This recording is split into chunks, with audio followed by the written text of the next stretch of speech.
So starting a Google search campaign does not have to be all that complicated. So if you hop into a Google Ads account, you'll actually be able to select new campaign. If you have the conversion events for sales and you're going for purchases for e-commerce, then I would choose sales. If you are going after leads, then I would choose leads. You can also select create a campaign without a goals guidance, and that will allow for you to not have to have conversion tracking in place.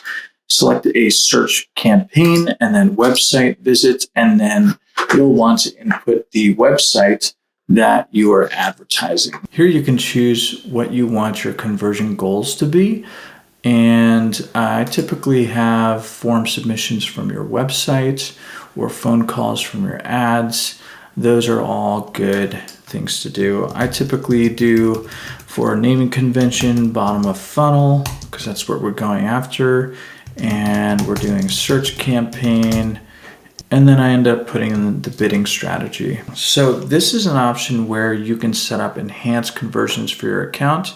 And this allows for Google to see a little bit more into your conversions. It won't actually necessarily need your conversions in order to optimize, but I'm going to choose that and select that as off for right now so that I can set up enhanced conversions down the line.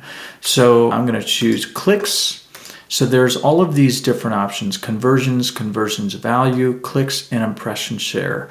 So conversions is maximize conversions or TCPA. So if you select this, then you'll be able to select a target CPA. This is a smart bidding strategy where it's going after conversions. You're going to need for this and for maximize conversion value and for TROAS and for TCPA, target CPA, you're going to need your conversion actions set up properly so that the system can actually optimize. Now, I know for a fact that there's lots of cases and scenarios where businesses cannot track conversions, whether it's because they don't have access to their website or it goes off to a third-party form that goes off of the website or whatever it may be. There's just lots of different business situations. So in this case, that's my situation, so I'm actually going to choose maximize clicks. This is an option to where you can choose a maximize CPC bid, so you can cap things at $4 if you're starting to see your bids become pretty high. Now, I typically recommend starting off without having a cost per click bid limit and then going from there. If you have a customer list, I would recommend using the option for bid for new customers only. But at this point in time, this is a new campaign, newer business, so we're not going to have that selected. For search network and display network, I typically start out with just Google search because I want to make sure that we are driving the most high quality traffic as possible when we start our campaigns. And then I choose search network down the line if I'm not seeing the results that I want, or if we've got that dialed in, but we don't have any more room to grow. Here, we'll be able to enter in the different locations and then always select presence, people in, or regularly in your included locations. For audience segments, you're going to be able to use either targeting or observation. This is a case scenario where you do want to use observation only. So you can browse through different options, or you can start to put in different options and then select the ones that are a little bit more valid for you. So I'm going to choose buildings. Let's see if there's anything around that. General contracting, remodeling, electrician, residential, commercial properties. Actually, that's interesting. Commercial industry. So you can add these in just to start to see a little bit more into the user base that's clicking on your ads. So there's this section here where it says broad match keywords. It's off right now. But if I had selected up here in the bidding, If we select conversions and then go to next and continue going through the prompts here, this is actually selected as on. Make sure at all costs, just turn this off and then choose to run broad match if you want to. But if you have this selected on, it will ignore every single match type keyword that you have. I think it's best to maintain control, and so that's why I like to just have that selected off of using an automated bidding strategy. Now I'm going to go back to maximize clicks and go from there. So you can see that it's automatically off because it's not using an automated bidding strategy. For ad rotation, I typically like to use optimize for best performing ads, and then for more settings, these are just dates, and then ad schedule. If you have a business that is running a certain time period within the day and is receiving calls, this is a good option and thing to select. And then you can add in a tracking template. Just comment below and let me know if you want to use my tracking template, where it will say on the back end of your GA4 or whatever tracking software that you're using, it'll give you the campaign and the keyword for the conversions. So it's a really good tracking template, and just let me know in the comments if you want that. This is an option where you can do brand inclusions or brand exclusions. So you would need to, if you're a smaller business, you would need to create a new list, and this would allow for you to start to make sure that you don't show up for your brand searches. Now, at this point in time, I'm not going to use this. I would probably not use this for brand inclusions. And for brand exclusions, I typically just add the brand name over to the exclusions list. Okay, so going over to next. Now this is a new thing within Google where you can create an ad using Google's AI.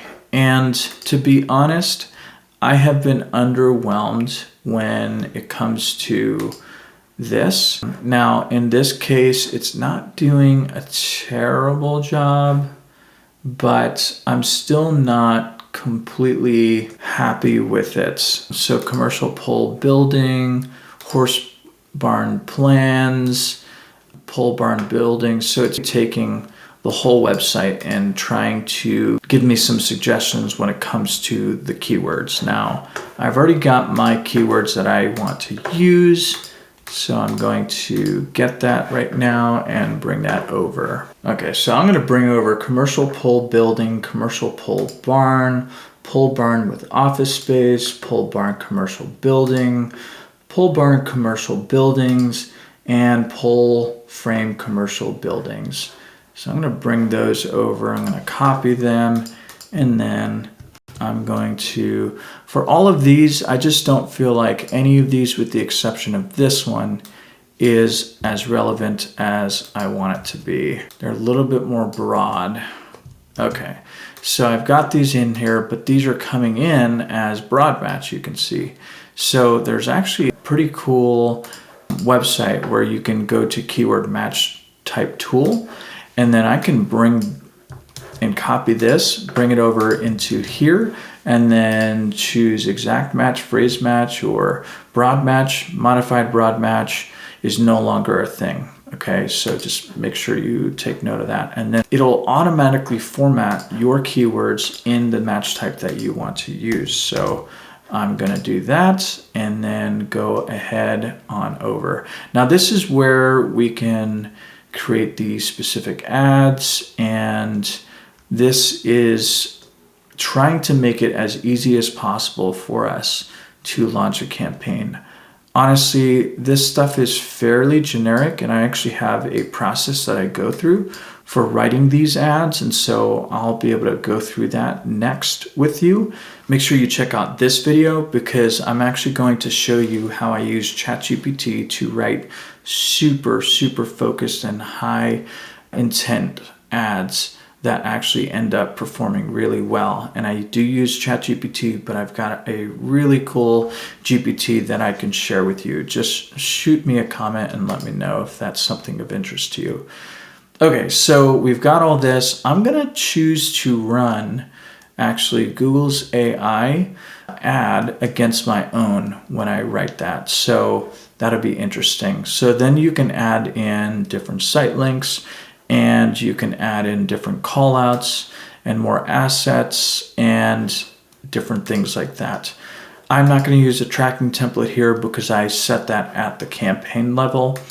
And then I'm going to choose next. Now for average daily budget, I'm going to do, because we have a budget of $500 per month for this particular campaign, I'm going to divide 500 divided by 30.4. All right, so we've got that, and then we're going to hit next, and now it's reviewing. Okay, great. So we've got everything here. We've got all of the keywords. We've got an ad. We're going to write another ad. I typically like to run 2 ads at the same time and compare which one works. We've got Google Search Network and Display Network off, and we've got our location. We've got our presence in or regularly in.